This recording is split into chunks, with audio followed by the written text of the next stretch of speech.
Selamat siang pemirsa, selamat datang di acara Talkshow Demokrasi kami kali ini. Pada kesempatan yang berbahagia ini, kami akan membahas tentang peran media sosial dalam proses demokrasi di Indonesia. Untuk membahas topik ini, kami hadirkan beberapa narasumber yang berkompetensi di bidangnya. Silakan perkenalkan diri Anda masing-masing.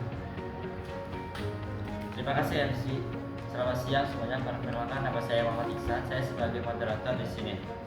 Tugas saya adalah untuk memandu jalannya diskusi agar tetap terarah dan fokus pada topiknya. Selamat siang, nama saya Fadil Septian. Saya adalah seorang pakar komunikasi politik dari Universitas Gadjah Mada. Saya akan berbagi pandangan mengenai bagaimana media sosial dapat berperan dalam proses demokrasi di Indonesia. Halo semua, kenalkan saya Lutfi Nisa. Saya adalah aktivis organisasi masyarakat sipil yang fokus pada isu-isu demokrasi. Saya akan menyampaikan aspirasi dari masyarakat sipil terkait dengan peran media sosial dalam demokrasi. Selamat siang, nama saya Jumpa Sosial MUI. Saya merupakan aktivis di lembaga kajian politik. Saya akan berbagi hasil penelitian tentang dampak penggunaan media sosial terhadap partisipasi politik di masyarakat Indonesia. Terima kasih kepada narasumber yang telah menghadiri. Nah, misalnya kita mulai diskusinya. Kita satu moderator yang akan mengasih jawab. Baik, terima kasih MC. Saya akan memulai dengan pertanyaan pertama kepada Fadil Septian. Menurut Anda, bagaimana peran media sosial dalam proses demokrasi di Indonesia? Terima kasih Isan. Jadi media sosial memiliki peran yang sangat signifikan dalam proses demokrasi di Indonesia. Setidaknya ada 3 peran utama media sosial dalam demokrasi. Pertama, media sosial yang telah menjadi sarana bagi masyarakat untuk mengekspresikan aspirasi dan pendapat mereka secara lebih terbuka melalui media sosial. Warga negara dapat menyuarakan kritik, saran, dan tuntunan mereka kepada pemerintah maupun pemangku kepentingan lainnya. Hal ini mendorong pemerintah untuk lebih responsif dan akuntabel. Kedua, media sosial telah menjadi ruang publik digital yang memfasilitasi diskusi dan debat publik mengenai isu-isu politik dan kebijakan. Masyarakat dapat saling bertukar informasi, berdiskusi, dan membangun kesadaran kolektif. Hal ini penting untuk memperkuat budaya deliberasi dalam demokrasi. Ketiga, media sosial telah dimanfaatkan sebagai sarana mobilisasi dan koordinasi gerakan masyarakat sipil. Berbagai kampanye, aksi, dan gerakan sosial dapat disimulasi dan dikoordinasikan melalui media sosial. Hal ini meningkatkan kapasitas masyarakat sipil untuk terlibat dalam proses demokrasi. Jadi secara ringkas, media sosial telah memperluas ruang partisipasi politik, mendorong transparansi dan akuntabilisasi, serta memperkuat peran masyarakat sipil dalam demokrasi. Namun tentu saja pemanfaatan media sosial ini juga perlu dikelola dengan baik agar tidak disalahgunakan. Terima kasih Fadil Septian atas penjelasan yang sangat jelas. Selanjutnya saya ingin mengajukan pertanyaan kepada Wina. Bagi aktivis masyarakat sipil, bagaimana Anda melihat potensi dan tantangan penggunaan media sosial dalam proses demokrasi? Silakan. Terima kasih Isan. Sebagai aktivis masyarakat sipil, saya melihat media sosial memiliki potensi yang besar untuk memperkuat demokrasi di Indonesia. Pertama, media sosial telah menjadi sarana bagi masyarakat untuk terlibat lebih aktif dalam isu-isu publik. Melalui media sosial, warga negara dapat dengan mudah mengakses informasi, berdiskusi, dan menyampaikan aspirasinya. Yang kedua, media sosial telah memfasilitasi koordinasi dan mobilisasi gerakan masyarakat sipil. Berbagai kampanye, aksi dapat digerakkan secara efektif melalui media sosial. Hal ini meningkatkan kapasitas masyarakat sipil untuk memengaruhi proses pengambilan keputusan. Namun di sisi lain, penggunaan media sosial juga menghadirkan tantangan tersendiri bagi demokrasi. Pertama, menyebarkan informasi yang tidak akurat atau hoax. Di media sosial dapat menciptakan polarisasi dan memicu konflik di masyarakat. 3. Media sosial juga rentan disalahgunakan oleh aktor-aktor tertentu untuk kepentingan politik yang sempit, seperti kampanye hitam, manipulasi opini publik, dan lain-lain. Hal ini dapat mengganggu proses demokrasi yang sehat.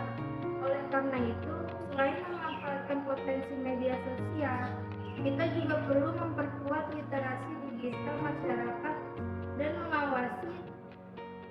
pengawasan terhadap penyalahgunaan media sosial. Hanya dengan cara ini, media sosial dapat benar-benar berfungsi sebagai pilar penting dalam demokrasi Indonesia. Baik, terima kasih Wina atas pandangan yang sangat menarik. Selanjutnya saya ingin mengajukan pertanyaan yang ketiga terhadap geopolitisasi. Menurut hasil penelitian Anda, bagaimana dampak penggunaan media sosial terhadap partisipasi politik masyarakat di Indonesia? Silakan. Terima kasih. Dan berdasarkan hasil penelitian yang sudah dilakukan, penggunaan media sosial memiliki dampak yang cukup signifikan terhadap partisipasi politik masyarakat Indonesia. Pertama, kami menemukan bahwa media sosial telah meningkatkan akses masyarakat terhadap informasi politik. Melalui media sosial, warga negara dapat mudah memperoleh informasi mengenai isu-isu politik, kebijakan publik, dan proses pengambilan keputusan. Hal ini mendorong masyarakat untuk lebih terlibat dan kritis terhadap isu-isu publik. Yang kedua, media sosial dapat memfasilitasi ekspresi dan pertukaran pendapat di antara warga negara. Masyarakat dapat saling bertukar informasi, berdebat, dan mengembangkan pemahaman bersama mengenai isu-isu politik. Hal ini berkontribusi pada perkembangan budaya demokrasi dalam demokrasi. Yang ketiga, media sosial dapat memanfaatkan sebagai sarana mobilisasi dan komunikasi gerakan masyarakat sosial. Berbagai kampanye, aksi, dan gerakan sosial dilakukan secara efektif melalui media sosial. Hal ini meningkatkan partisipasi masyarakat dan dapat terlibat dalam demokrasi. Namun, saya juga menemukan beberapa penggunaan media sosial yang tidak baik dapat mengganggu beberapa pendapat. Perbedaan pendapat menyebabkan intoleransi dan mengkonsumsi konspirasi. Oleh karena itu, masyarakat meningkatkan literasi masyarakat dan terhadap penyebaran media sosial. Secara keseluruhan, hasil penelitian saya menunjukkan bahwa media sosial memperkuat partisipasi politik masyarakat, namun jika dikelola dengan baik akan menimbulkan popularitas dan Terima kasih Tasi atas pemaparan hasil penelitian Anda yang sangat menarik. Sebelum sesi tanya jawab terbuka ini, kan saya mengajukan satu pertanyaan lagi untuk kepada seluruh narasumber. Menurut pandangan kalian, apa langkah-langkah strategis yang perlu dilakukan untuk mengoptimalkan peran media sosial dalam proses demokrasi di Indonesia? Menurut saya, ada beberapa langkah strategis yang perlu dilakukan. Yang pertama, perlu ada upaya untuk meningkatkan literasi digital masyarakat agar warga negara dapat memanfaatkan media sosial secara bijak dan bertanggung jawab. Edukasi mengenai cara memverifikasi informasi, berdiskusi secara santun, dan terlibat dalam proses demokrasi melalui media sosial sangat penting. Yang kedua, pemerintah dan pemangku kepentingan lainnya perlu mengembangkan kebijakan dan regulasi yang mendorong penggunaan media sosial yang sehat dan konstruktif dalam demokrasi, misalnya memperkuat aturan terkait pencegahan penyebaran hoaks dan ujaran kebencian di media sosial. Yang ketiga, perlu ada kolaborasi antara pemerintah, masyarakat sipil, dan platform media sosial untuk mengembangkan mekanisme pengawasan dan moderasi konten yang efektif. Hal ini dapat membantu meminimalisir penyalahgunaan media sosial untuk kepentingan politik yang sempit. Saya sependapat dengan Fadil. Selain itu, menurut saya penting juga untuk memperkuat kapasitas masyarakat sipil agar dapat memanfaatkan media sosial secara optimal dalam proses demokrasi. Misalnya dengan memberikan pelatihan bagi organisasi masyarakat sipil mengenai strategi kampanye dan advokasi yang efektif melalui media sosial. Selain itu, mendorong kolaborasi antara masyarakat sipil dan media sosial platform untuk membangun fitur-fitur yang mendukung partisipasi politik warga negara. Saya juga sepakat dengan pandangan Anda. Selain itu, menurut hasil penelitian saya, mencoba untuk membantu pemerintah dengan pada institusi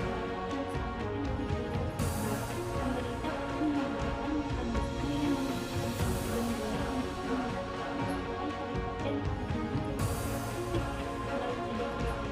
Hal ini dapat meningkatkan kapasitas pemerintah dan Republik terhadap demokrasi. Oke, baik, terima kasih kepada narasumber atas pandangan dan saran-saran yang sangat konstruktif. Kita telah membahas berbagai peran media sosial dalam proses demokrasi di Indonesia, serta langkah-langkah strategis yang perlu dilakukan untuk mengoptimalkan peran tersebut. Nah, pada sesi terakhir ini kami akan membuka sesi tanya jawab terbuka bagi pemirsa yang ingin mengajukan pertanyaan. Silakan, siapa yang ingin bertanya? Saya ingin bertanya kepada Fadil tentang bagaimana pandangan Anda mengenai peran media sosial dalam meningkatkan partisipasi pemilihan, terutama di kalangan pemilihan pemula. Hasil penelitian saya menunjukkan bahwa media sosial memiliki potensi yang besar untuk meningkatkan partisipasi pemilih, termasuk di kalangan pemilih pemula.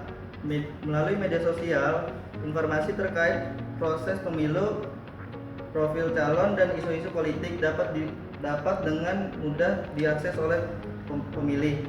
Selain itu, media sosial juga memfasilitasi diskusi dan penukaran pendapat di antara pemilih, termasuk pemilih pemula. Hal ini dapat mendorong mereka untuk lebih kritis dan terlibat dalam proses politik. Namun sekali lagi perlu ada upaya untuk meningkatkan literasi digital pemilih pemula agar dapat memanfaatkan media sosial secara bijak dan bertanggung jawab. Edukasi mengenai verifikasi informasi dan etika berpolitik di media sosial sangat penting untuk mewujudkan partisipasi politik yang sehat. Oke, terima kasih Fadil Septian atas jawabannya. Saya rasa kita telah membahas lebih dalam apa itu peran media sosial dalam proses demokrasi di Indonesia. Cukup, kalau begitu saya kembalikan kepada MC.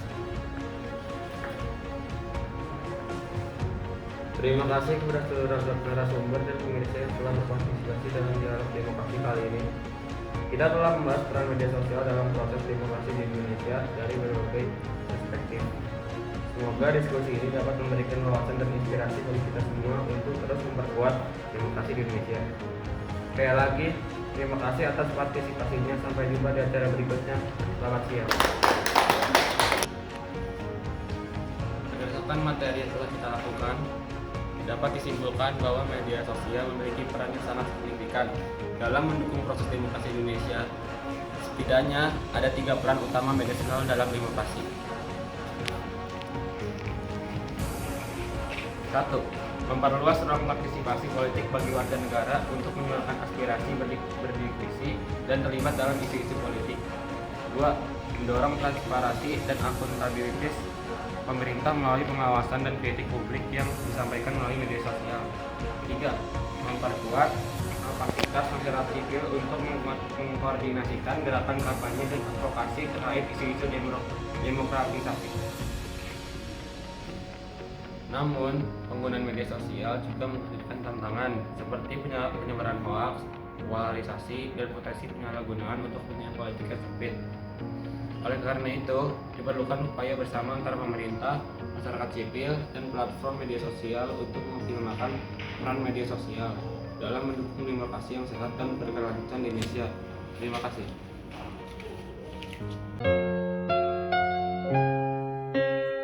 Sadarkah